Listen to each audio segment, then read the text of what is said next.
heart not to have the baby's father here, God rest his soul, celebrating his daughter's first lovely year among us. It's the only sadness on this joyous day, Bridie. Had you been present at the birth, you'd have cause to believe this day had never come. Know that I'd be here to remember it. There's lots easier ways of having babies. Didn't you give your mammy the calamitous time of it, though? Didn't you?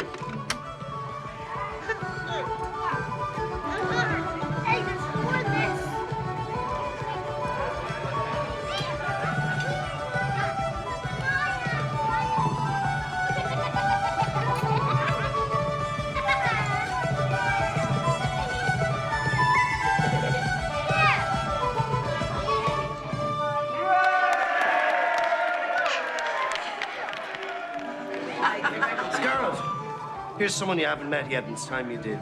Say hello to Mary Boyle, my niece. Hello. Pleased to meet you, ma'am. She's the daughter of my half-brother, Liam. Does that make us related somehow, do you think? Might well at that, I suppose. Hello, Bridie. Where have you been keeping yourself, Mary? It's been a donkey's. Might you be up to a dance, darling? Why, certainly. All right.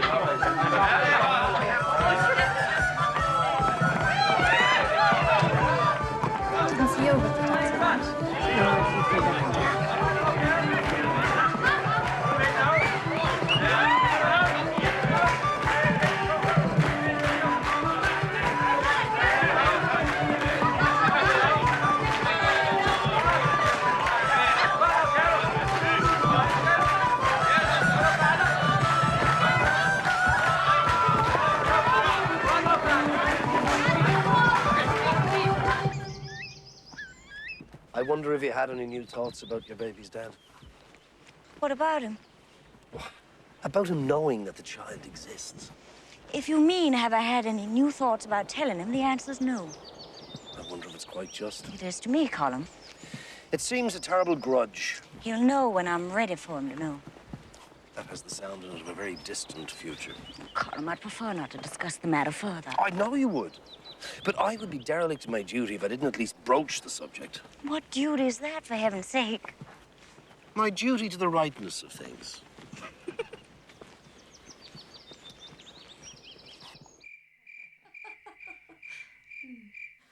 It is so good to have you back, Red. I'm so glad of it. Well, I could hardly fail to return on the day of my wedding anniversary now, could I? Not if you knew what was good for you. Shall we have a toast to the first year of what I hope shall be many of wedded bliss? I do believe this is your third toast already this evening, Mother. Who's counting? I trust your trip up north was successful in its intentions, Red. Beyond my expectations. And I expect my next trip's going to be beyond yours, my dear. Mine? How pretty as that little bauble hanging from your neck is, I believe I can do a bit better by way of an anniversary present. Oh, I don't see how you could do any better than that, Red. Well, that must have cost you a fortune of money. What do you mean, Red? Well, I've decided it's come time to combine some pleasure with my business. In a couple of weeks, you and I are going to be sailing far away to a foreign land. Where to? England first, then Ireland. Oh, my! Oh, what business do you have over there, Red, if I may inquire? I'm going to buy a horse, Mother. I've never been anywhere. You're traveling across the ocean to buy a horse? You can buy a horse 2 miles from here, Red. Not the kind I'm after. I'm going to breed horses, Mother. Some of the finest horses in the world are in Ireland. Sally put me in touch with a friend of hers in the Emerald Isle. And I believe he's going to put me in the way of 1 or 2 good animals to start my string. Well, good on Sally. Well, I, for one, or should I say 2, am delighted to hear this. Is it going to be more or less of a hobby for you, Red? Well, I think if it just turned out to be a hobby, Mother, I could say that I'd failed miserably. A most unlikely happenstance, I should say. England, Ireland. Red, I'm so thrilled I could choke. Oh. Happy anniversary.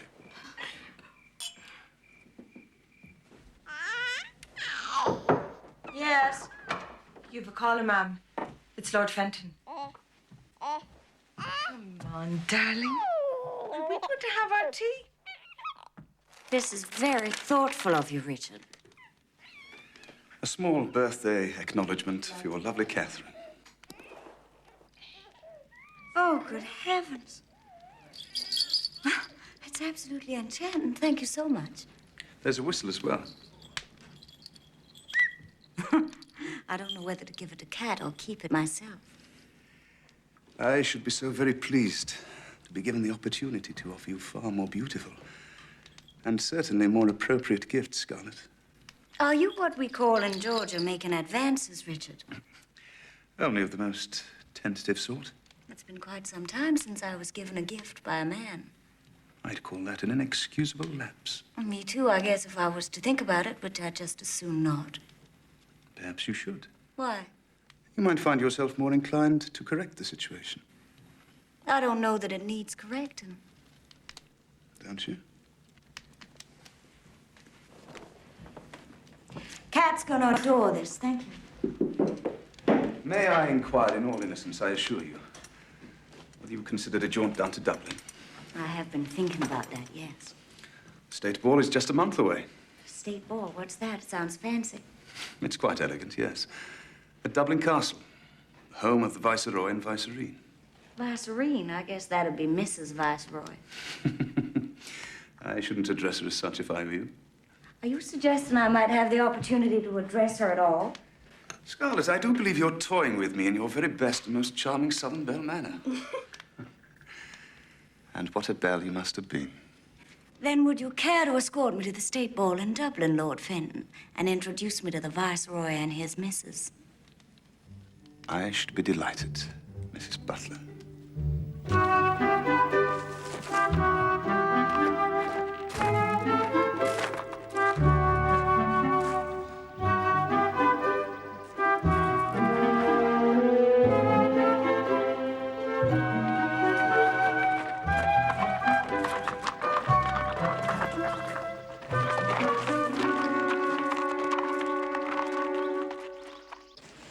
Are you in a rush, Scarlett? Or can I have a bit of your time? I'm in no hurry. Well, we'll go up to my hovel. I can make you a cup of tea. After all the times I've asked you to show me where you live, you don't think I'm going to turn down an invitation like that? I'm going to a horse fair next week. Are you? Where? A place called Drogheda. Ah, that's a fine fair. Are you buying or just looking? I'm looking to buy. Was there something special you wanted to see me about? There is. Looks like it might be serious. It is of an enormous trust, Scarlett. And we're giving you ours. We? Who? The Fenian Brotherhood. What do you have to do with them, Colin? A great deal. You're not one of them, are you? That's not what you're telling me, are you? Yes, I am. But you're a priest. I was an Irishman before I was a priest. And should I be denied my priesthood, I'd still be an Irishman. They want there to be a revolution, don't they? The Fenians. The time will come. Not this year, not next, maybe. But it'll come as sure as the day. And like the day, it'll take us out of the dark night of oppression we've been in these near 200 years. You're talking about killing people. Do you recall telling me about your loathing for the Union soldiers who walked the streets of your own Charleston, South Carolina? The streets of a city under the rule of a military government, near 10 years after the end of the war you lost. Well, can you imagine that same government taking all the bounty of your land and sending it to the north, whilst your own people were scrabbling for what was left and starving to death? Can you imagine that, Scarlett? I don't have to imagine it, Colin. It happened to us. I lived it. All right, then. I've got something to show you.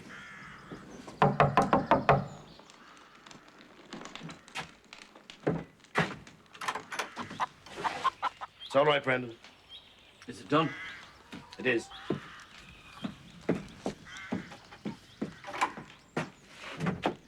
Scarlett, say hello to Brendan Donnelly. Hello?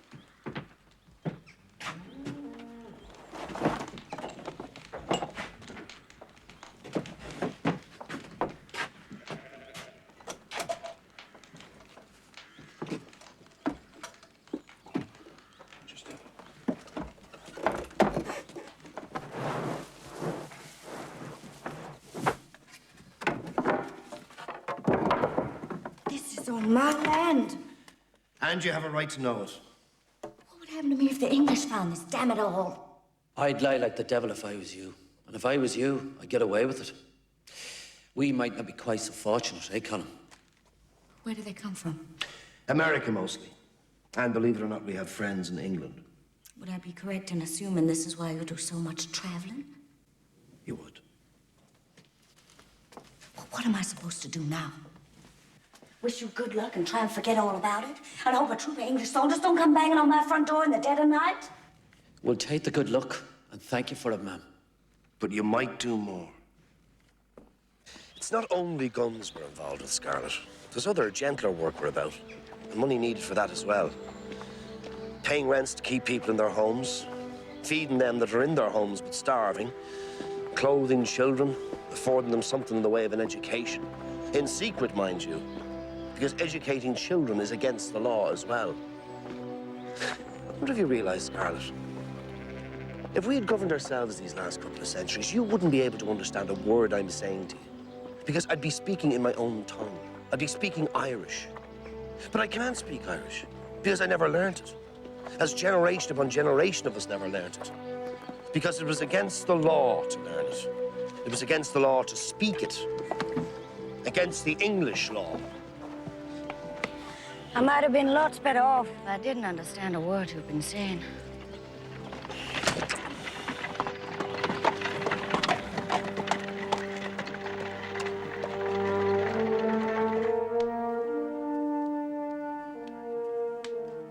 What's your estimation?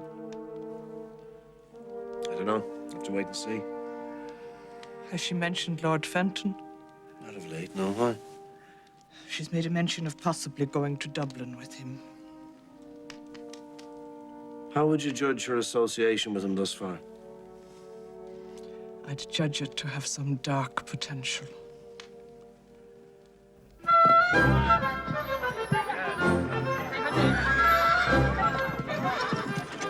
Coffee apples, come on now. I need them myself. 2 for a man. They can all get coffee apples. Go coffee apples.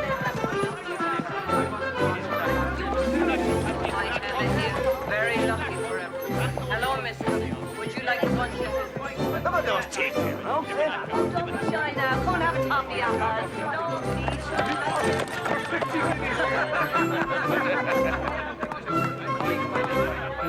Empty. Says empty.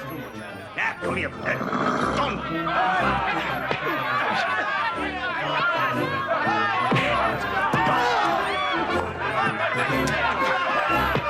Don't be bashful. Have a look. 70 rubbish here. Perfectly matching 3-year-olds. What? I'm glad I came along with you.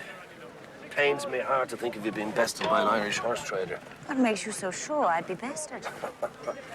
You've not made the acquaintance of an Irish horse trader, darling. Fiddle-de-dee. You'll see some of the finest horses in the country at this fair. 100 guineas isn't unheard of for an animal. I'll get 3 pair of first-class plough horses for less than that. Oh, I'm so glad I came along. You'll definitely be needing native assistance, dear cousin. Red and the purple, the pair of them, huh? I had their mother for years. Come on now, have a look. Have a look. Don't be shy. Perfectly matching 3-year-olds. 70 guineas the pair. I dare any man on the ground match a bargain the like of that. Ah, look at that. There's a fine lady knows an animal when she sees one. Come on, ma'am. I know by the cut of you. Huh?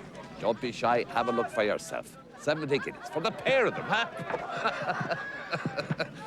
3-year-old my maiden aunt. I've got a grandfather younger than them. Terrible thing to say about a horse, huh? Look at that beauty, the grey. Are you here to buy hunters, or are you here to buy plough horses? I can look, can I? Oh, Colin, look at it. Wonder how much they're asking. If you're contemplating riding to hounds, I'm washing my hands of you totally. Riding to hounds, what's that? Otherwise known as fox hunting. Oh, I've heard of that. They do that in Virginia. I've often thought it might be... What is it, Scarlett? You all right? You look like you've seen a ghost. In a manner of speaking, I guess I have. What's that? Seen a ghost, Colin. One of my own making. I don't know what you're talking about, darling. Have you had to touch his son? Do you see that tall, very good-looking gentleman over there with the long coat and the brown felt hat? Uh-huh. That's my dearly departed husband. Get away. Glory be to God, what are you going to do? Well, now that I've somewhat recovered my wits, I'm going to ask you to excuse me, Colin. I'll find you later.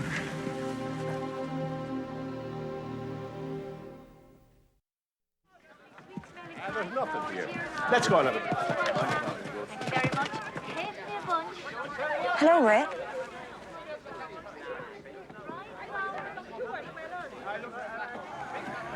I'd heard a couple of vague rumors that you might be in Ireland, Scarlett. If I'd heard any vague rumors you'd be coming, maybe I wouldn't be. Well, I assure you I had no idea that I was tempting fate. Well, maybe we can tempt it now and again, but we sure can't fight it, can we? Evidently not. So how you been? I've been just fine. May I be the last to offer you my congratulations on your marriage? Thank you. Did your bride accompany you to Ireland? She has. Though she did not come along today, Anne. She's not generally fond of horses. I hope that's her only failing. You haven't changed, Scarlett. Why would I? There's a refreshment tent over that way. I'd say that might do us both good. Tea, sir? It seems as though you dropped off the face of the earth, Scarlett. Wilder mystery. I needed to burn some bridges. Are you here sightseeing or are you in the horse business now? A little of both. You buy anything? Not yet.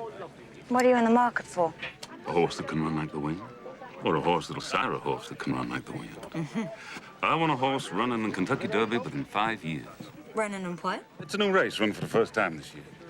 They're figuring on making it the biggest horse race in the country eventually. Maybe they will. You living around these parts now? No, lived in a small cottage in County Kildare. Small cottage. Doesn't sound like you, Scott. Drink, sir. Glass of champagne, please. Yes, sir. Oh, here comes my guide and advisor in the Emerald Isle. Does he know about me, that I'm your former wife? No, why should he? Good, it's what I'd prefer. There you are, Rex. Sir John, sorry, I happened to run into an old friend. Sir John Morland. Mrs. O'Hara, pleased to meet you. How do you do? Fellow countryman of Rhett's, I take it. Visiting Ireland, are you? Splendid. Wonderful country. Do you hunt? I'm afraid I don't like guns. I mean, riding to hounds, of course. Oh, fox hunting? Well, I've never done it. Oh, well, we must correct that by all means. Might you join us this weekend? My wife and I will be delighted to see you. And Mr. O'Hara, of course. I'm widowed. Oh, I'm terribly sorry. But the invitation stands, of course. We're near Dunsany. Do you know that part of the country? Moreland Manor. Anyone will tell you the way from Dunsany. Rhett, I've seen quite a marvelous bay you absolutely must have a look at. Bidding starts at 10:30 sharp. I'll see you there.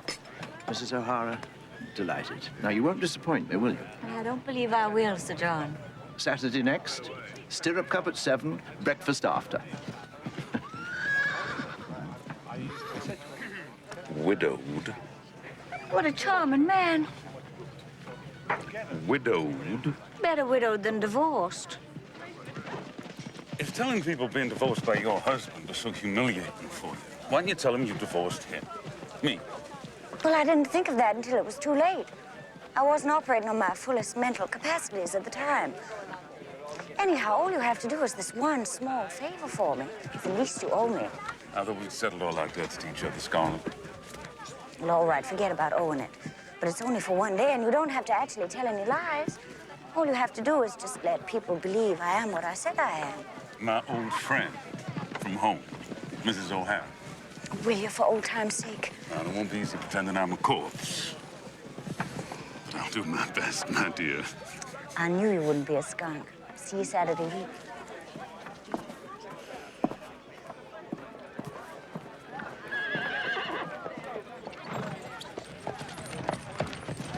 So that's how you left it?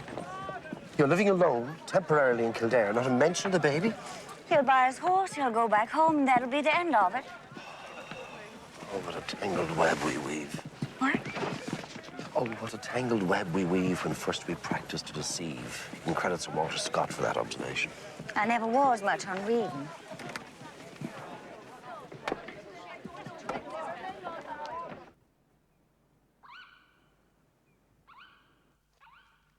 Was she always so odd? Scarlett isn't odd, darling. She's, unusual. Saying she's a widow? Honestly, Rhett, I don't find that unusual. I find that quite odd. It's just a harmless little game. Now, you will go along with it, won't you? If it's what you wish, of course I will.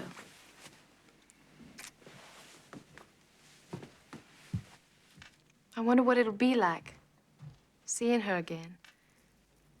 The way things are.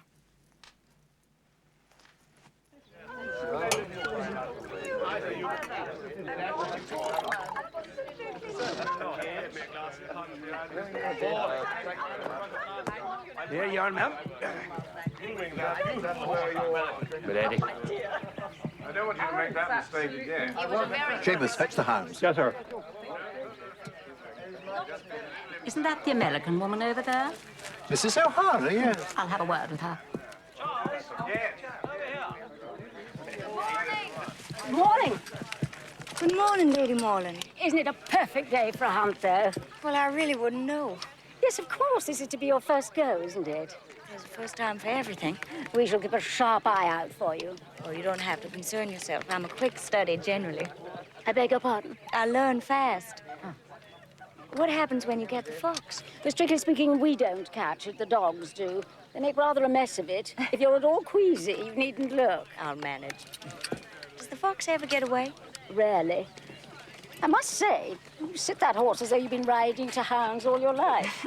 Looks can be deceiving. Evidently.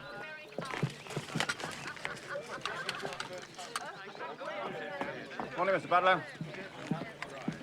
Good morning, Rip. I was beginning to think you weren't going to be along. Where's your lovely wife? She'll not be joining us today. Oh, I forgot she doesn't care for horses. What a pity. Good hunting, Scarlett. Same to you. Fox gets away, though, sometimes. Did you know that?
Hello, Scarlett.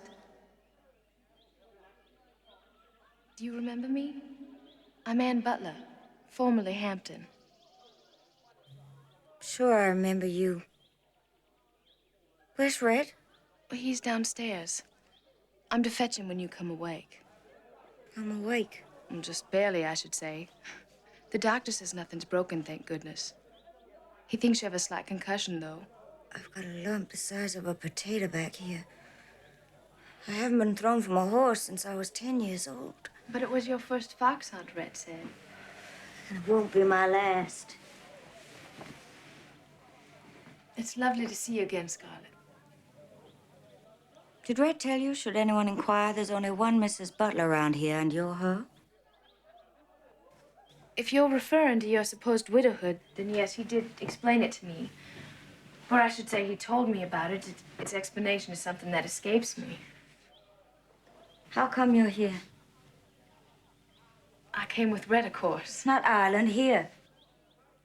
I don't know that I can rightly say. It just came over me to want to see you. In a private moment, I mean. Brett says you knew we were married. Were you terribly surprised when you heard? I don't recall feeling surprised, no. Shouldn't you rest a bit longer? I wish someone would saddle up that horse again. I haven't been thrown since I was 10 years old. Brett does say you're unusual, Scarlett. Does he? What else does he say about me? Nothing. What would he say? Maybe that I was the biggest, darndest fool God ever made, and for years treated him dreadfully until I realized how much I loved him. And then it was too late, and he divorced me. And then added injury to insult and married you. Maybe he might have said something along those lines. He never once so much as hinted at anything remotely similar to what you just described. You love him, huh? Of course I do. I adore him. Me too. You must hate me then, feeling as you say you do about Rhett. Don't take it personal. I'd hate anybody who was married to Rhett. You must hate me especially now, then. What in the blue blazes are you talking about? About the baby, of course. What baby? My baby. The one I'm gonna have.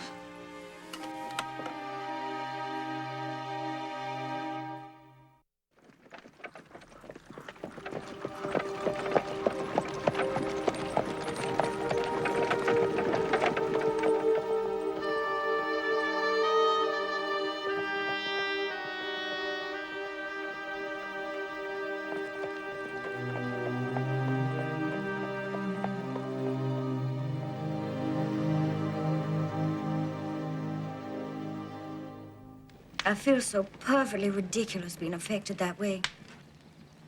Wasn't it absolutely silly of me? I mean, as if I didn't know that... Of course, it was inevitable, wasn't it? People get married. People have babies. Night follows day, doesn't it? She'll probably bear him 10 children. See if I can. I'm going to Dublin, did I tell you? No. I'm going to Dublin. That'll be a welcome change for you. I'll say it will. I'm going to meet the Viceroy and his, what's she called? The Viceroy and the Vicereine of Ireland, that is. Doesn't it sound grand? He's cousin to the Queen of England. Yes, I know. But how's all this coming about? Lord Fenton? I thought as much. You're becoming more like a landlord, Scarlett. I am a landlord. Yes.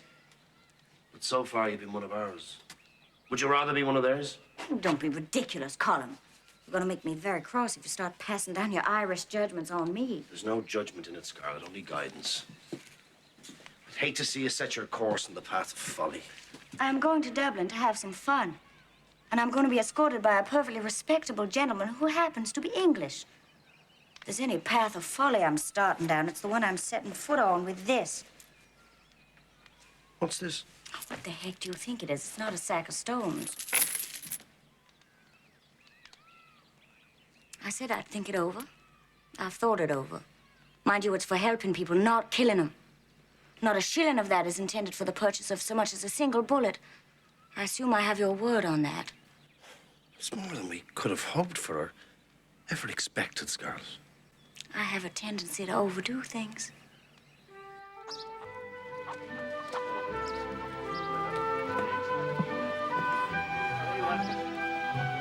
Bye.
The hotel shall burn, Mrs. Butler. May your stay be an altogether memorable one. Well, I'm just sure it will be. Now, Mrs. Fitzpatrick, let me show you to your room. Miss May.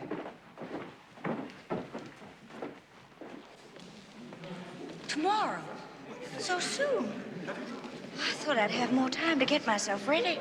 There'll be plenty of time. I'll tell you everything you need to know. How much do I need to know? Your right hand from your left.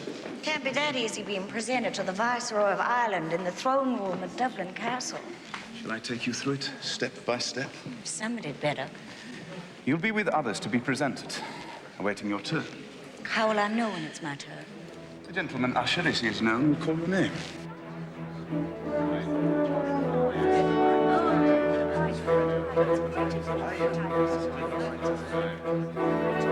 look marvelous.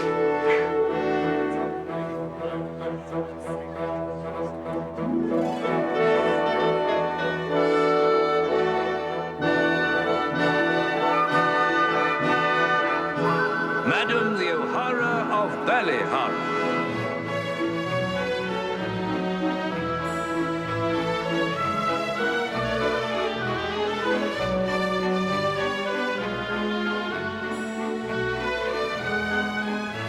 Your Excellency, Madam the O'Hara of Ballyhara.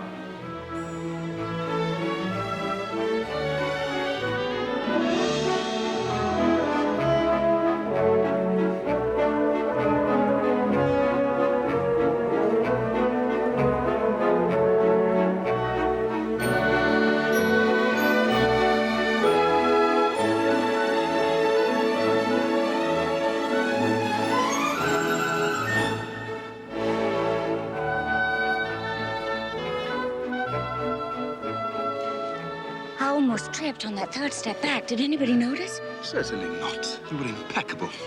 I feel like Cinderella. After this evening, you will have your pick of princes, Scarlett. Do I have to have a prince? Couldn't I just be Cinderella without a prince? Out of the question, of course. I suppose it wouldn't be quite the same, would it? I believe you'd find your Cinderella-hood lacking in certain essential elements. And I guess I better keep my eyes open. Too bad the Viceroy's already married. And hardly your type if he weren't. And what would you say my type is? You know perfectly well what I'd say. But you're not a prince, you're an earl. You know what they'd say about me back home? They'd say I was in high cotton.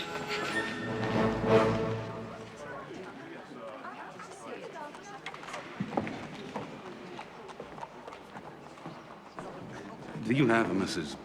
O'Hara staying with you here? May I ask which Mrs. O'Hara you're inquiring of, sir?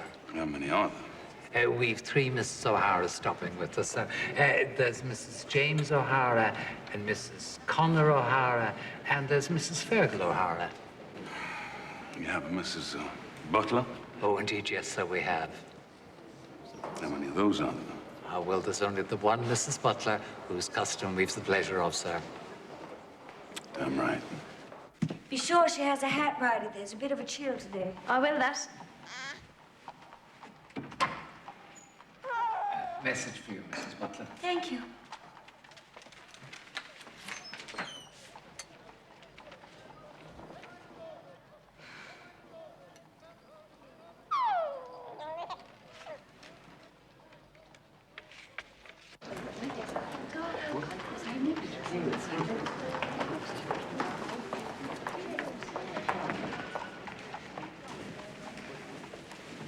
Well, Fred, I guess I'd have to say you're full of surprises as to where you're going to turn up next. Well, I was afraid that if I gave you any advance warning, you might run off again without so much as a buy you leave, like you did last time we met. I suppose that was sort of rude of me.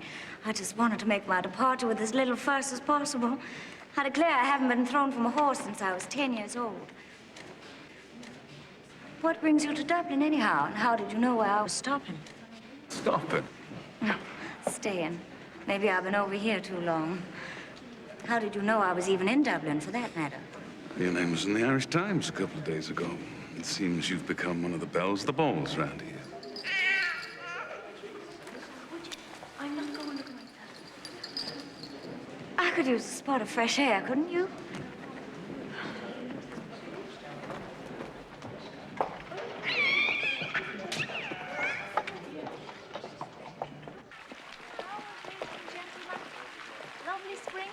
flowers. Nice fresh flowers here, ladies and gentlemen. Lovely. You're looking especially rosy-cheeked and vibrant, Scarlett.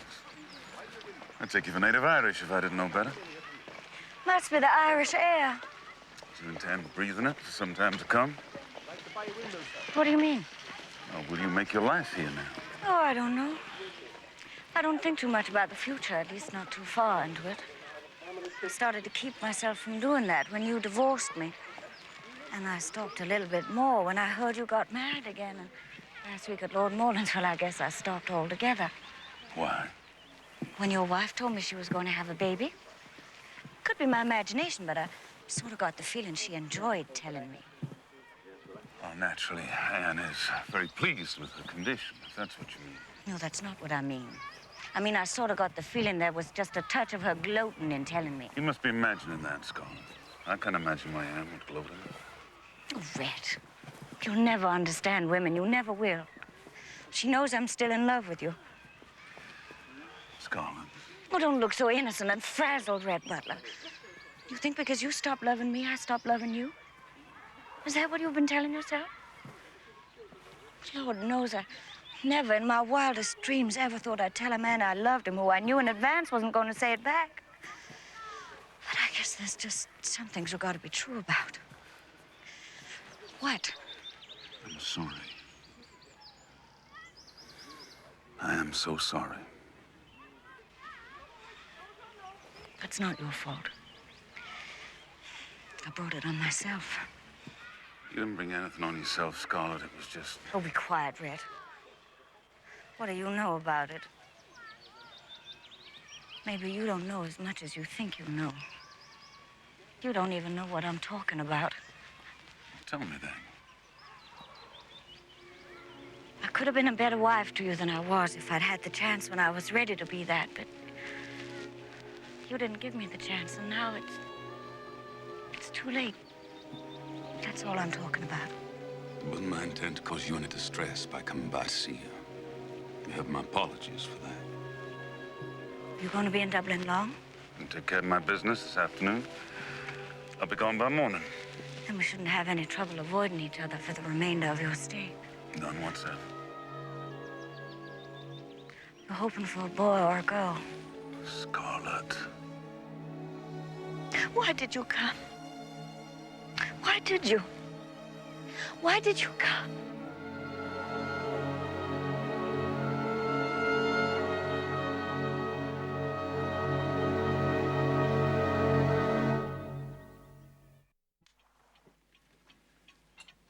You seemed not altogether your usual self this evening, Scarlett.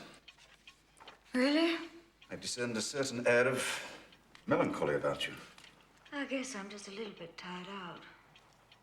I've gotten unused to the social world, maybe. You must accustom yourself to it again, mustn't you? I don't know, must I? When you return to your bucolic existence in Ballihara, leave me desolate. I suspect a man like you wouldn't be too very desolate for too very long, Richard. You flatter me and underestimate yourself, Scarlett. You're welcome to the flattery, but I'm far too immodest to ever underestimate myself. You can be scarifyingly candid at times, can't you? Every once in a while. In the spirit of candor, then, may I suggest that you're fully aware of my feelings for you? Sure I am. Scarlett, you're a woman of maturity and no little experience. I am myself not altogether without a certain appeal, I like to think. You're entirely justified in thinking it. I confess I find your reticence somewhat baffling. I guess it would be. Would it offend you if I were to ask for an explanation? That'd be fair enough.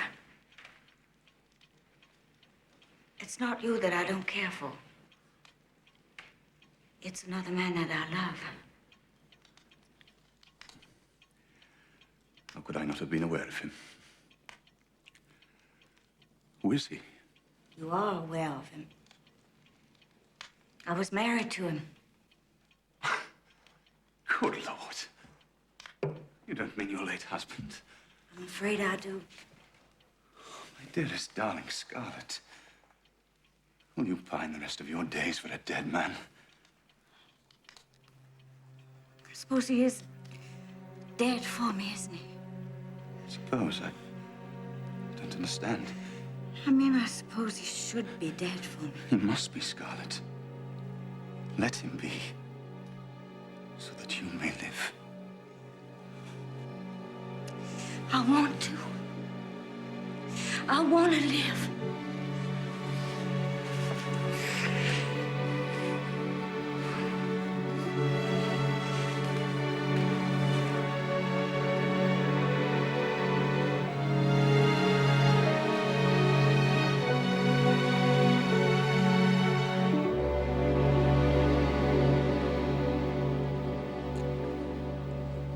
Made me an extremely happy man this evening, my darling. I wanted to. I wanted to make I wanted to make you happy.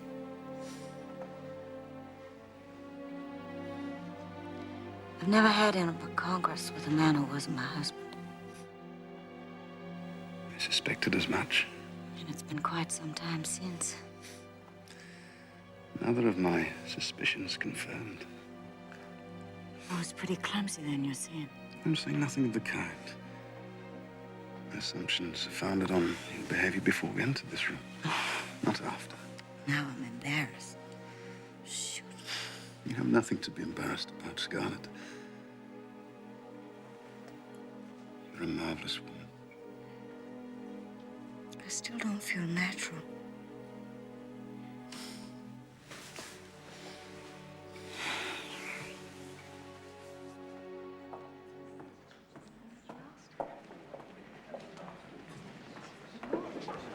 Number 25, please. Ah, Mrs. Fitzpatrick. Thank you very much.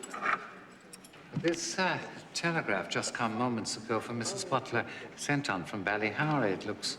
I was just sending someone up to slip it under her door. Oh, thank you, Mr. O'Brien. I'll see to it. Good night, Mrs. Fitzpatrick. Night, Mr. O'Brien.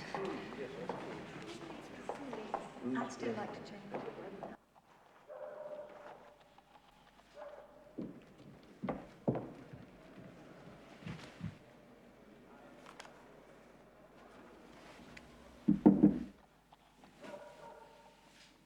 Rather late for a caller?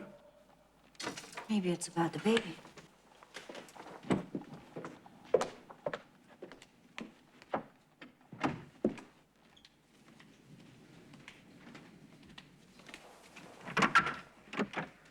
Mrs. Fitz, is Cat all right? Perfectly fine, ma'am. Excuse the lateness of the hour, but here's this telegraph come for you. And being rare as they are, I thought it best you got it right away. Seems it might be of some importance. I hope I haven't. Good evening, Mrs. Fitzpatrick. Good evening, sir. Good evening, sir. Thank you, Mrs. Fitz. Good night.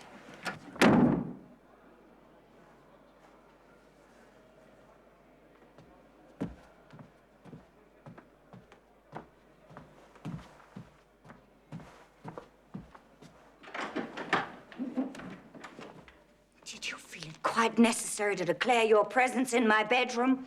I'd have much preferred it if you hadn't. Why, darling? Because we aren't man and wife, that's why. Scarlett, Mrs. Fitzpatrick is a woman of mature years, and I feel sure some considerable experience of life. She was mortified. A little startled, perhaps. As your servant, she is in no position to be mortified by the actions of her mistress. She's not my servant. Employee, then, whatever you like, Scarlett. But in any case, you're being altogether unreasonable. Unreasonable? Well, maybe it's unreasonable to you, but it's my reputation. Scarlett, your reputation is quite secure, my darling, I assure you. We are all considerably sophisticated people, are we not? Do you suppose your reputation will suffer one iota when the nature of our association becomes known? I promise you, it won't. Who says it's going to become known? But it will be presumed. However discreetly, surely you must realize that. Well, now I suppose you'll be running all over Dublin and wherever else blabbing you've enjoyed my favors. Now you're being quite silly. What I mean is quite furious. You do have something of a temper, don't you?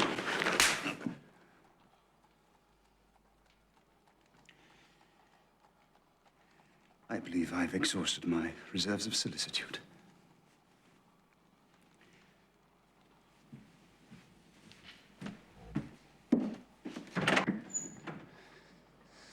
Good night, Scarlett.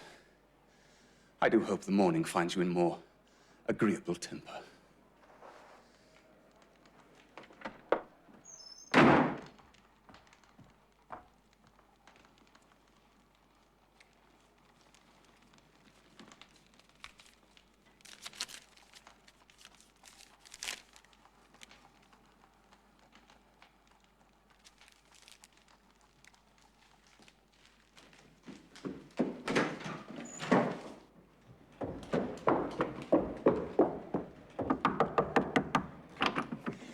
Fitz, go down to the Hall Porter. Have him consult the shipping news. I need to know when the next boat sails from Galway to America. We're leaving for Ballyhara in the morning.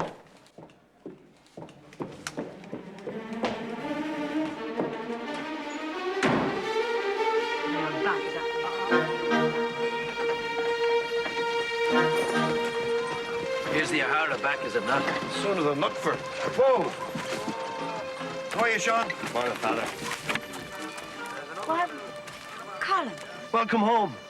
not for long. What's in the wind? I've had a telegraph from our lawyer in Atlanta. My sister, Sue Ellen, is gravely ill, he says. She's asking for me. Sue Ellen. Well, that'll be the one with whom you've always had somewhat contentious relations, eh? Yes, but she's asking for me. What she'll figure me to be the last person in the world she'd be wanting. All the more reason for me to go. What is that? There's a ship out of Galway day after tomorrow. Oh, well, you'd best make haste. That's what I'm making. I'll be up to Ballyhara to see you off.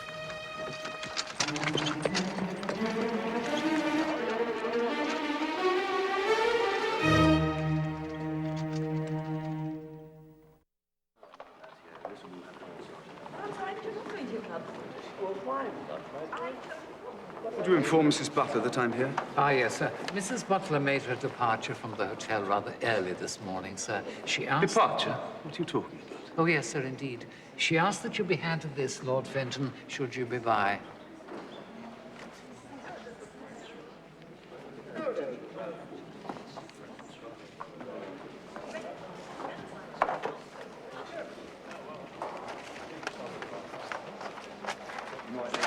Take care on the steps now. Right. Try. Mind the step as you come, please.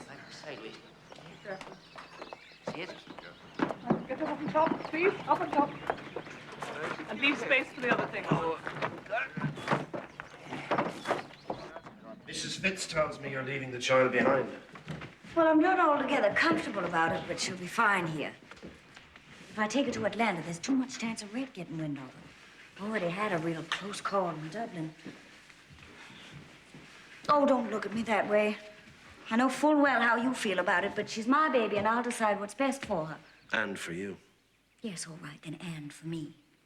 Now stop looking at me like a priest and wish me a bon voyage.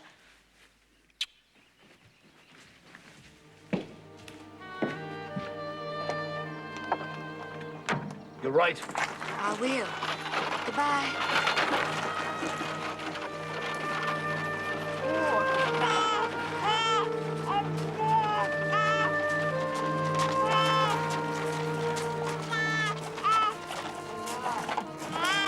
They're lovers. What? For Fenton. What are you saying? What I've said. How do you know? What would you make of him coming half-dressed out of her bedroom in the middle of the night? She should never have been told about us. There's danger in her now. Don't be daft, woman. He's in her bed. She'll be in his. As anything could come of it.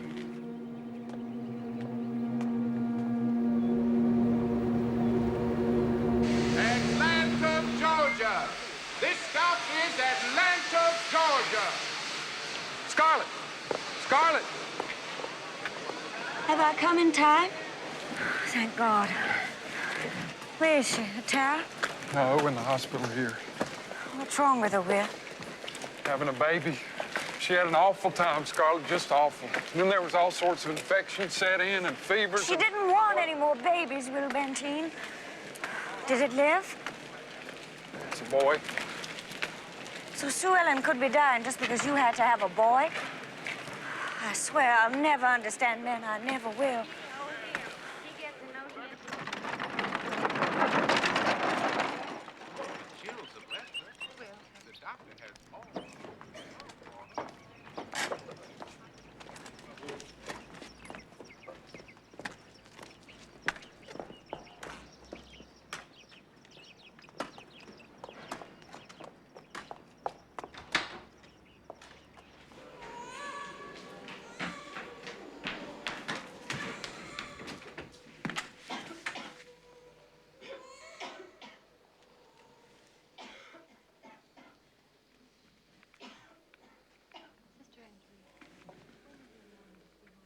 Sue Ellen?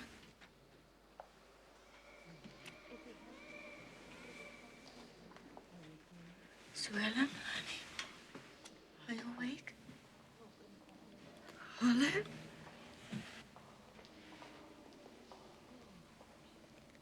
Oh, Scarlett, you've come. Well, of course I have, you ninny. Did you think I wouldn't? Well, Scarlett's come. I know, dear heart. Didn't I tell you she would? Oh, we got a boy, Scarlett. So I heard. Looks like you paid high for it, too. Was worth it. We also wanted a boy. I named him Gerald. After Paul. That's fine, Sue Ellen. That's so fine.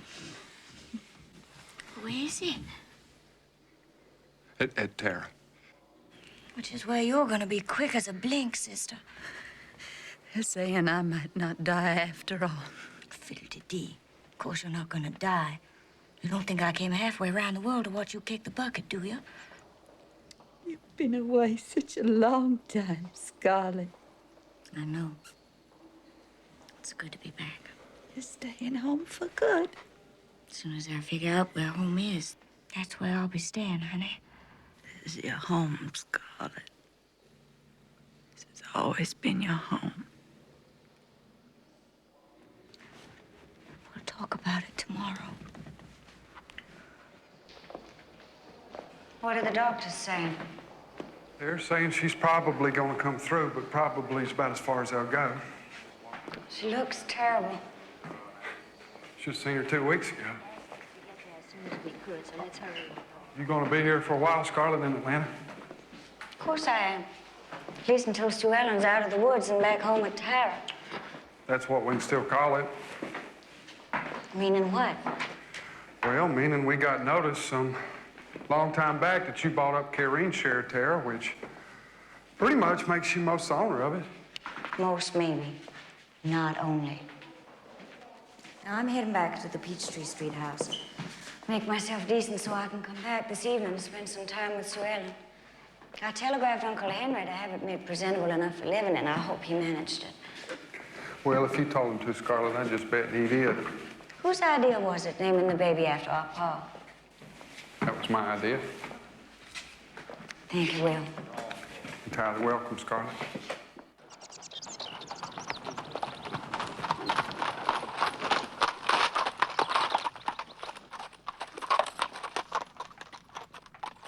Oh.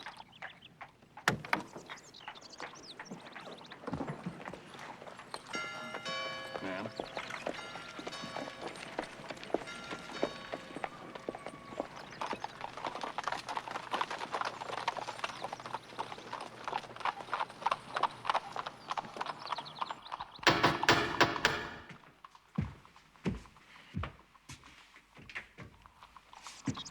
Good afternoon, ma'am.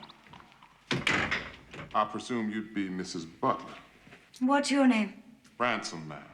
Hello, Ransom. I assume you're engaged by Mr. Hamilton. Yes, ma'am.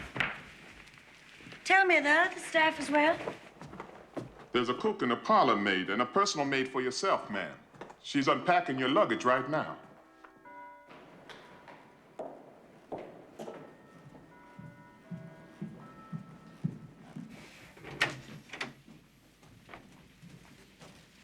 Goody heavens, Pansy. Welcome home, Miss Scarlett. What in the world are you doing here? Well, I've been working for Miss Ashley, Miss India, and Miss Pettypat since you've gone wherever you went to.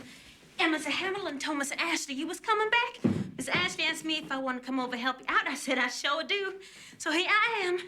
You're a sight for sore eyes, Pansy. You surely are. So is you, Miss Scarlett.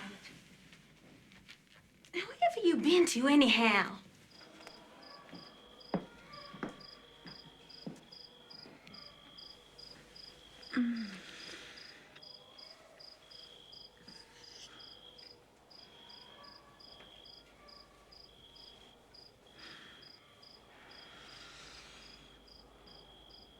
Scarlett.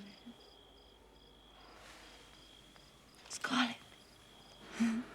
Oh, my. I was asleep. Was I sleeping? You were asleep when I got here. I guess I fell asleep waiting for you to wake up. How you feeling? Thirsty? You should be home in bed. Isn't it awful late? You look a bit better than you did this afternoon. Should I dare look in a mirror? Not yet. I must look a fright. Where's Will? He was leaving as I was coming in. He said he'll be back first thing in the morning, though. I can't wait to see your new baby. And how about the other kids? Oh, they're fine. Susie's blooming. She's crazy about horses. She's getting to be a wonderful rider. Reminds me of you when you were little. Made me nervous as anything at first, remembering your pony in it. Oh, shoot, Scarlett, I am sorry. I shouldn't have mentioned it. It's all right. But what about Martha and Peggy? They're fine.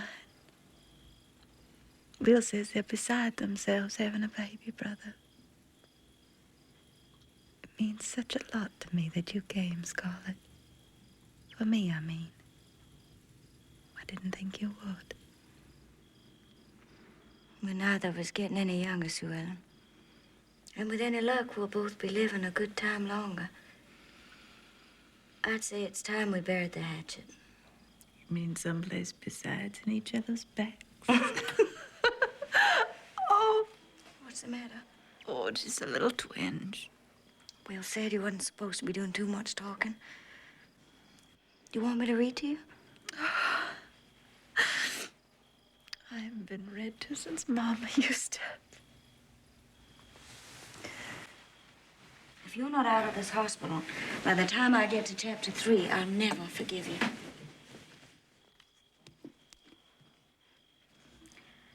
It was a golden morning in the early spring, and the land of Shumir, as far as the eye could reach, blossomed as a rose.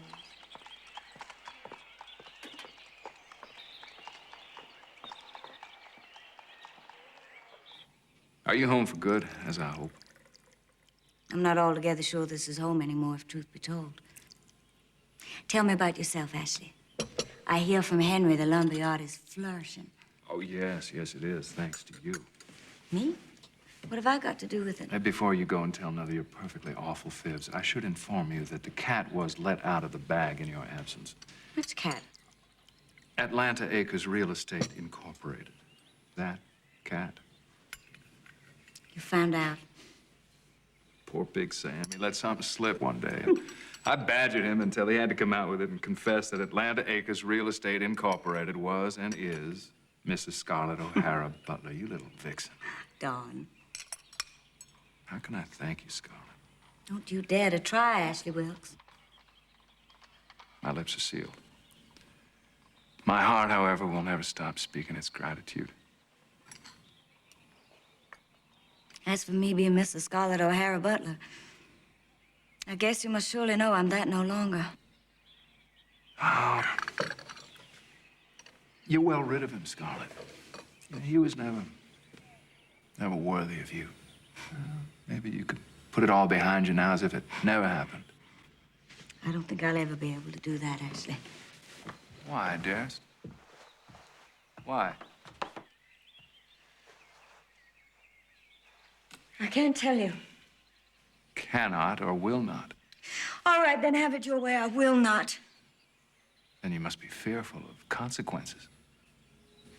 I never realized till this very moment how much I wanted to tell it. Tell somebody.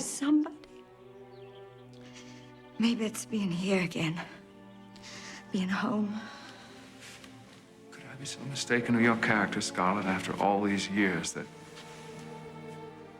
I'm unable to imagine you capable of anything so terrible as to cause you such fearsome anguish? You never saw me clear, Ashley. You never did. Then let me now. I have a child, Ashley. I've borne Rhett's child.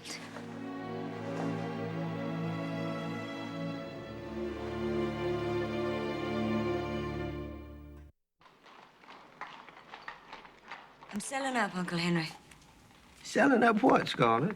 Everything. The whole kit and caboodle. The store, the Peachtree Street house, the housing tract, all of it. I'm relinquishing my assets here, cleaning my slate.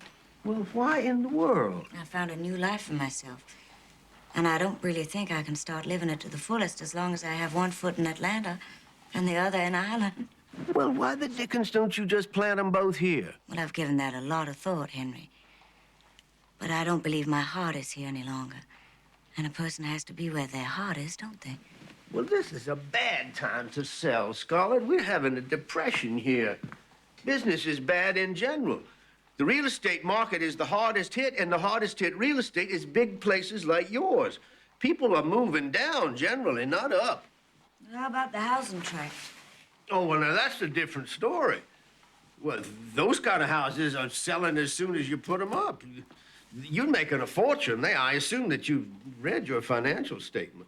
You'd be smart to put up another 50 houses out there.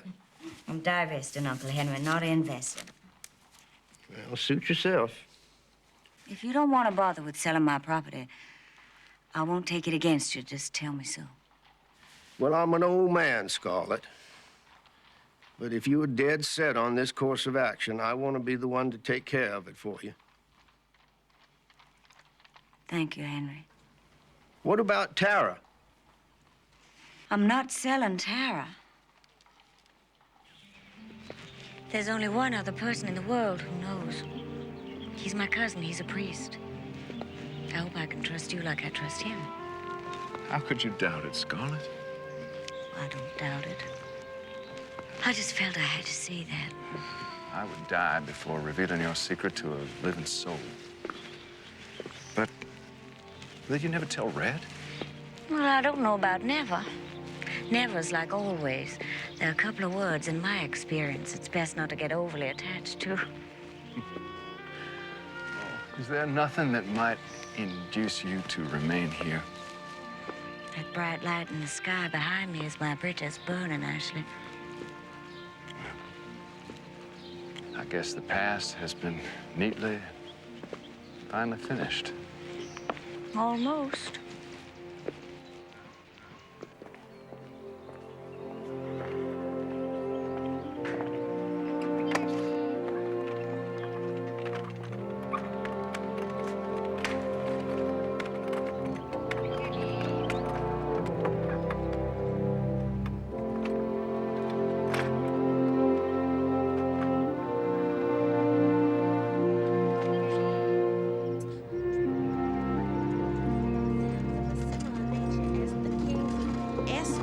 Prepared to go forth to meet him were not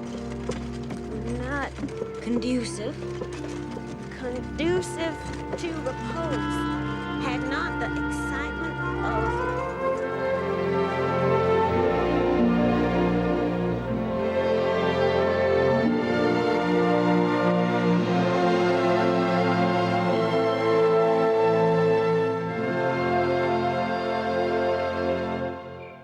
Didn't you have the slightest little twinge giving up the Peachtree Street house, Scarlett? That fabulous house. Maybe just a slight one, naturally. After all, it's where I lived with Red when my Bonnie was born. But if the truth be known, what I mostly felt was relief. When that girls' school made the offer, Uncle Henry just jumped at it. And next to having a very large, happy family in it, I think it being a girls' school is the next best thing. Well, what about the store? Turns out the land it's standing on is worth more than the place itself. The people that bought it are going to tear it down and put up a building 8 stories high. 8 stories? It'll be scraping the sky. I can hardly imagine it myself. Anyhow, now there's just the one piece of business left for me to attend to. That'd be Tara. Are you thinking about selling up your share of Tara, Scarlett? No, I'm giving it away. Giving it away? Who to? To Sue Ellen. Oh, Scarlett, do you mean it? Oh, Will. It's awful decent of you, Scarlett. Fiddle-de-dee. Maybe someday you'll pass it on to your son. And a Gerald O'Hara will be master of Tara again. the hatchets buried.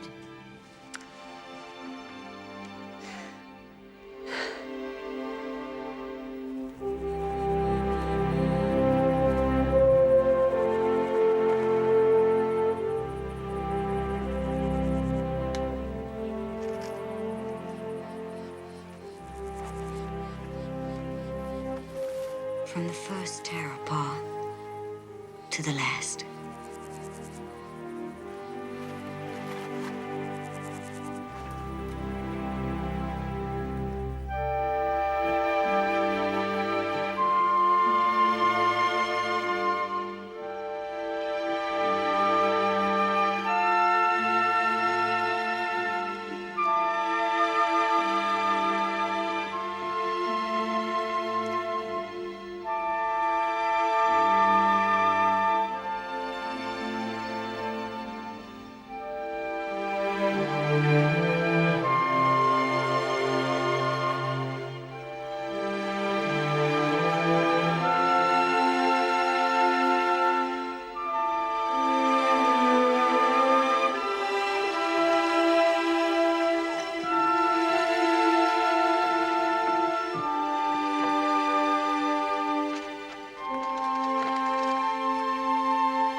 Welcome back, madam.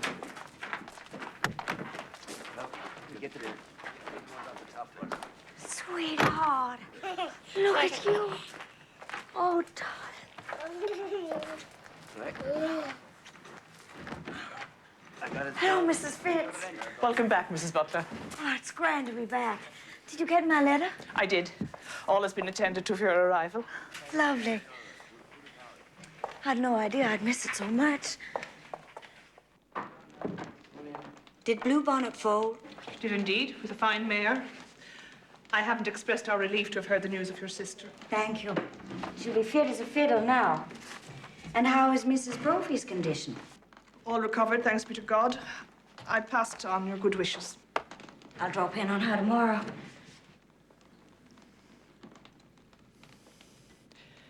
If you're not in need of me immediately, I'll see to the unpacking then. Yes, thank you. I brought along some gifts. They're wrapped in the brown paper parcels. Just lay them out, will you?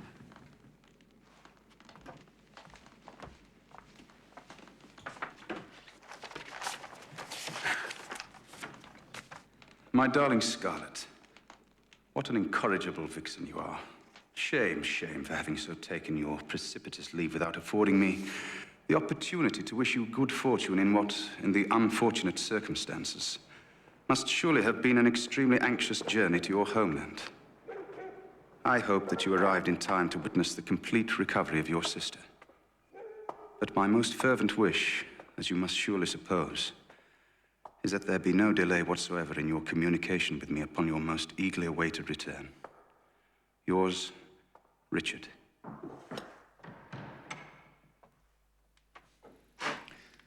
You're late. Considerably so. It's a wonder I'm here at all. Oh, really? I could hardly bring myself to come. No, no more. Don't be silly. I've something to tell you. We'll discuss it later, shall we? We'll discuss it now.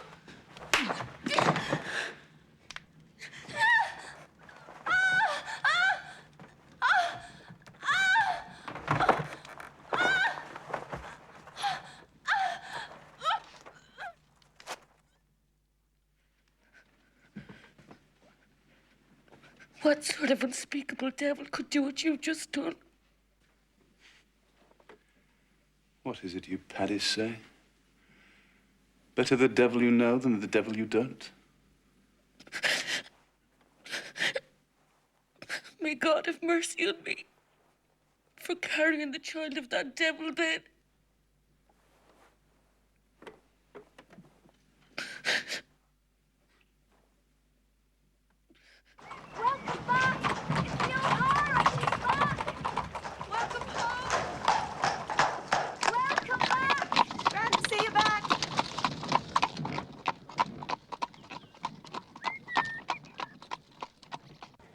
So that's that, and that's all there is to it. I had to make a decision sooner or later, and once and for all, and it's made. That part of my life is done for, and I'm raring to go to begin the next part, which is here and now. Look here. I don't know if it's me and my imagination, but I get the funniest feeling you haven't heard a word I've said since I came through that door. Nothing of the kind. I heard every word. I'm pleased I was to hear them. There's something on your mind, isn't there? Has something happened since I've been away that you're not saying? If there is, I wish you'd just say it out, Colum O'Hara.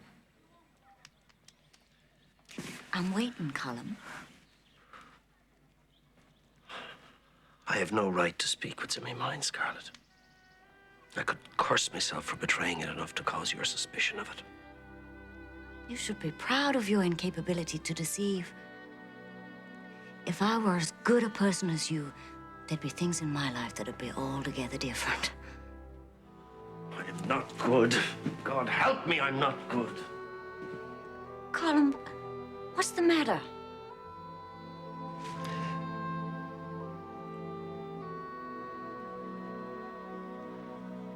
I'm smitten, Scarlett. You've come into my heart the way no woman ever should. No. Colum, no. Oh, that you might will these feelings from my heart with that word, Scarlett. No, no. Do you suppose I haven't cried it out to myself night after night with every dawn? No, I've said no. You cannot, Colum O'Hara. You may not. You must not. Oh, dear Colum, I never imagined. Nor did I. Nor, God forgive me, did I. What can I do? Let me help you, please. Let me help you. I cannot bear to face you now, Scarlett. I beg you, please, don't require it of me.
Red?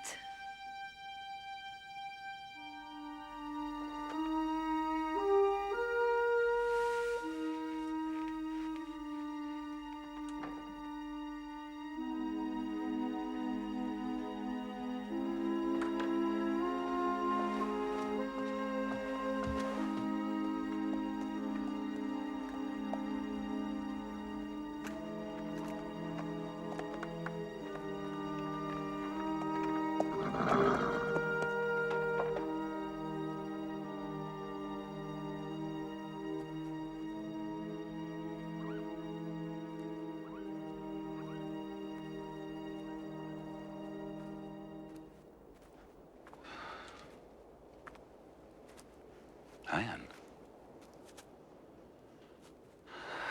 What are you doing out here? Waiting for you. Guess you've been down with that horse again. Well, he's such a fine horse. I never tire of looking at him. It's the middle of the night, Rhett. Couldn't sleep. Seems like there's a lot of nights you can't sleep. And when you do, you don't sleep easy. Have I been disturbing you? I'm so sorry, dearest. It's not a question of what's been disturbing me, Rhett. It's a question of what's disturbing you. Well, the only thing that's disturbing me right now is seeing you sitting out here in your nightdress, probably catching your death of cold. Now, come on inside. See if you can get you warmed up.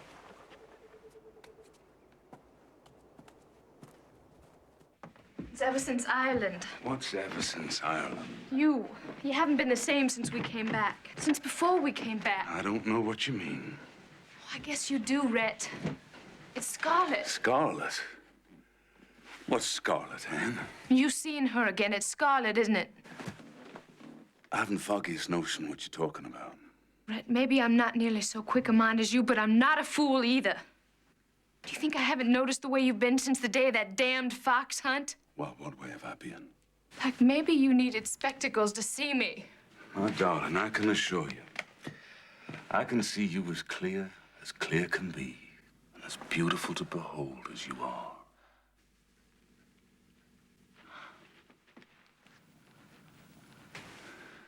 Maybe you never should have divorced her.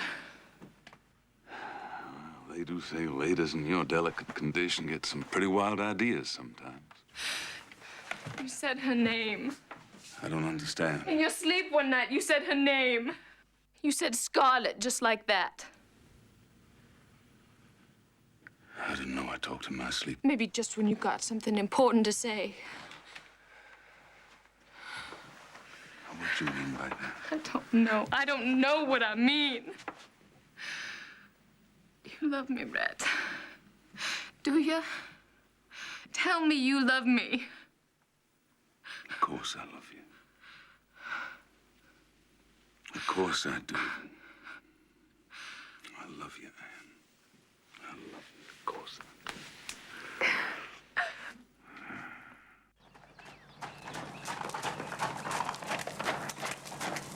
do. Dear my lord. Oh.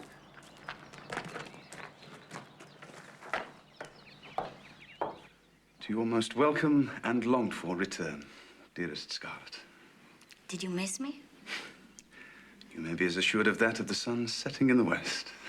Well, I guess that's pretty sure. But dare I ask the same of you, I wonder? I suppose I could play the coy and tantalizing maiden at this point, but I expect it's a little late for that. And it wouldn't become you. What would? In my brief but memorable experience of you, Scarlett, I believe you're in no need of guidance in that regard. I guess not, or I wouldn't have given my staff the evening off.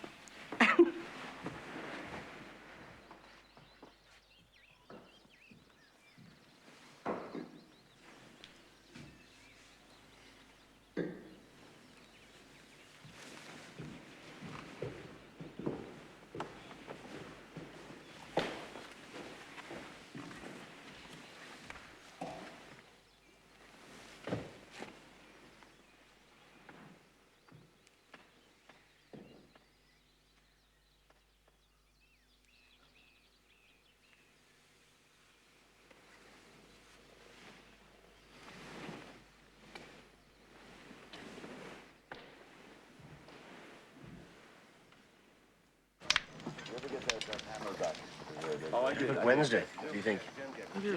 Great. Well, I guess you couldn't expect to go around avoiding me forever. This is a real small town. I don't think it was so much avoiding you, Scarlett, as sparing you. Sparing me what? The further discomfort of my inexcusable revelations. Its discomfort to me is more than I've words to say. I suppose it hasn't occurred to you that I might have been flattered. I'll have to admit to the utter remoteness of that possibility in my mind, Scarlett. If you weren't wearing that turned-around collar, I might say a few things. But I am. And you mustn't. Well, then I won't. But I'm darned if I'm going to let it be like some terrible dark cloud hanging over us and ready to burst any minute, and I hope you won't either. If you do, I'll never speak to you again. I have no defense against so dire a threat as that. Well, that's the end of it, then. We can't pretend what was said never was, but we don't have to keep listening to it. In this instance, Scarlett, your beauty is exceeded only by your wisdom. Fiddle-de-dee. I'll have none of that blarney, if you please. I guess I owe you something of a confession myself. Not that you probably need to hear it from me. I'm sure it's known all the way to County Cork by now. There isn't much a person can keep private in these parts, is there? I guess you know what I'm talking about. I'd suppose you'd be referring to your present association with Lord Fenton. I wish you'd heard it from me first. No matter how it first came to my ears. Are you disappointed in me, Colin? Not a bit of it. I'm only a bit worried for you. Well, I can't say what's happened with him and me hadn't crossed my mind in a vague sort of way, but I guess it was hearing that Rhett's wife was going to have a baby that tipped the scales. I had a suspicion that might be the way of it. Oh, don't worry about me. I'll be fine. I can take care of myself. I've been doing it now for quite some time. Will you come up to the house for supper one evening soon? Try and stop me. By the way, where's that Blarney stone anyhow? It's been a long while since I kissed it.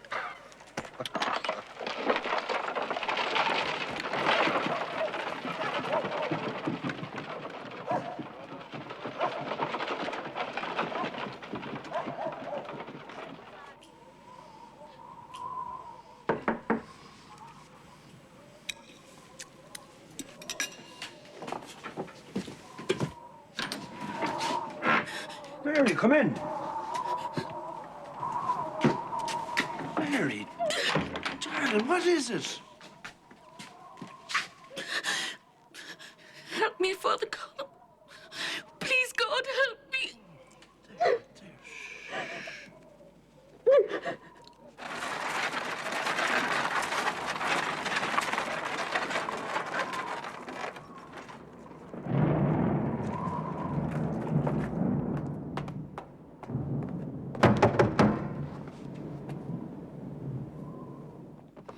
Oh, Harder. You must surely be the relation Scarlett mentioned in passing. A priest. Cousin, is it? The same. And to what do I owe the purpose of this unlikely call? I've come on behalf of Mary Boyle. Don't understand. Oh, but certainly you do, Fenton. I've come to ask that you do the decent thing by this piteous child. To grant her the reasonable and desperate request she's made of you and that you've refused. Money. No more than's enough to spare her the shame and ignominy she's to suffer should she remain here in Ireland. She wants no more than her passage to America and the paltry funds to see her through until the birth of her child. So small a charity from a man of your means. I have been given to believe that your particular religious persuasion is the source of all charity in this country. What would be a pittance to you is far beyond our means. Surely you know that. And if it were not beyond our means, it would be impossible to provide anyway, given the nature of her predicament.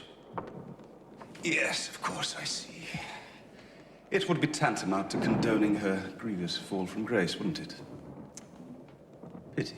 Can't you make the honorable gesture? If only this once, man. I believe all's been said that needs saying, O'Hara. I shall ask you to leave now.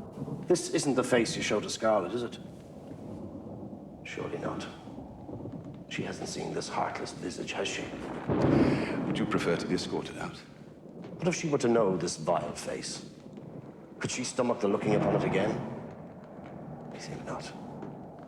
What's your reckoning on the matter, Fenton? Do I perceive a threat to my association with Scarlett? There are those who need saving from themselves in their blind folly. In respect of you, Scarlett is surely one of them. Any such revelations to Scarlett would, of course, result in most unwelcome consequences for me. Precisely. Such consequences would be entirely unacceptable. You understand? You don't suppose you frighten me with that, do you? Would that I might. But you will not be frightened. You will not be deterred.